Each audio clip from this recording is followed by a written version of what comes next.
فاهيتا الدجاج من الاكلات السهله والسريعه، هنعملها النهارده في الاير فراير وهنشوف مع بعض هتاخد وقت قد ايه. وهقول لك سر مطه الجبنه الموتزاريلا اللي بتسالوني عليها دايما.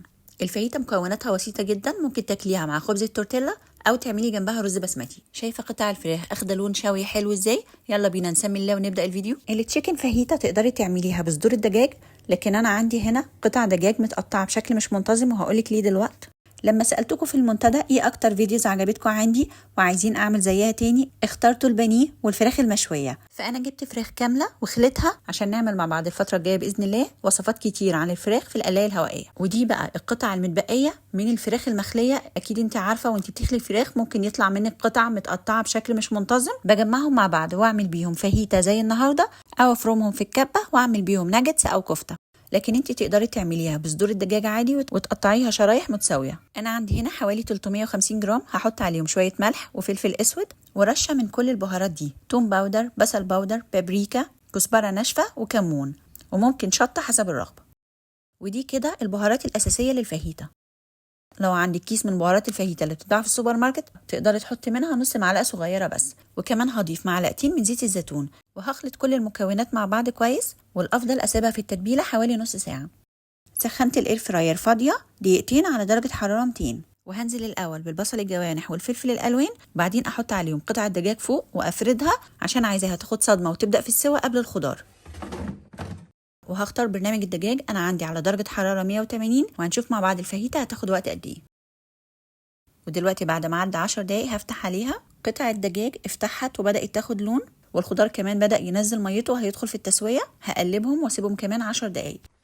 انا لقيت عندي ذره حلوه كنت عيناها في الفريزر، فهضيفها للفاهيتا مع الخضار، بتبقى حلوه قوي. عايزه اقولك ان اي معلبات بجيبها مشروم او ذره حلوه بستخدم الكميه اللي انا عايزاها، والباقي بصفيه خالص من الميه والمواد الحافظه اللي بتبقى فيها، وبعينها في كيس تلاجة في الفريزر، لان جربت كتير لما بتتحط في التلاجة بتبوظ، على ما بتيجي تعملي اكله تانية بتلاقيها باظت.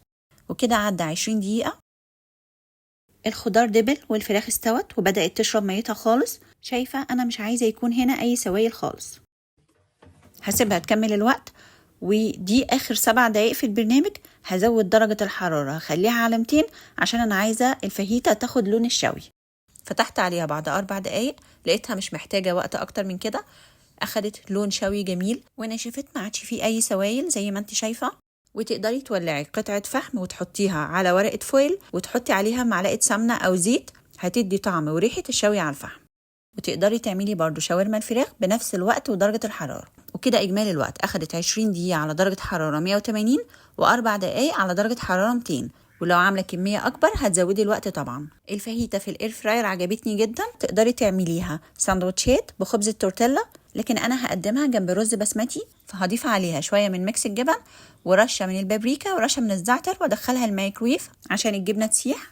وهقولك دلوقتي سر مطة الجبنة الموتزاريلا اللي بتسألوني عليها كتير. أول حاجة اختاري نوع الجبنة تكون جبنة طبيعية خالية من أي زيوت نباتية، بلاش تجيبي الأنواع اللي مكتوب عليها نبات الدهن أو الزيوت النباتية أو زيت النخيل، كل الأنواع دي مضرة جدا للصحة. تاني حاجة بلاش تطلعي كيس الجبنه الموتزاريلا كلها وتفكيها عشان تاخدي منها قطع وترجعي تجمديها تاني، تفكيها وتجمديها، ده طبعا غلط. فانا عشان اتجنب الحركه دي بجيب من السوبر ماركت كيس جبنه موتزاريلا وكيس ميكس جبن واخلطهم على بعض واقسمهم على اكياس تلاجة بالشكل ده، كل كيس على قد الاكله او كمان ممكن اكثر منه جزء، واخد على قد الاكله اللي انا عايزاها، ما اضطرش ان انا اطلع الكيس كله عشان افكه واعيد تجميده تاني. تالت حاجه قبل ما تستخدمي الجبنه الموتزاريلا لازم تطلعي الكميه اللي انت هتستخدميها تسيبيها تهدى خالص، تبقى بدرجه حراره المطبخ، عشان لو حطيتيها وهي لسه متجمده على اي اكله بتجلد ومش بتبقى سايحه وبتمط زي ما انت بتشوفيها.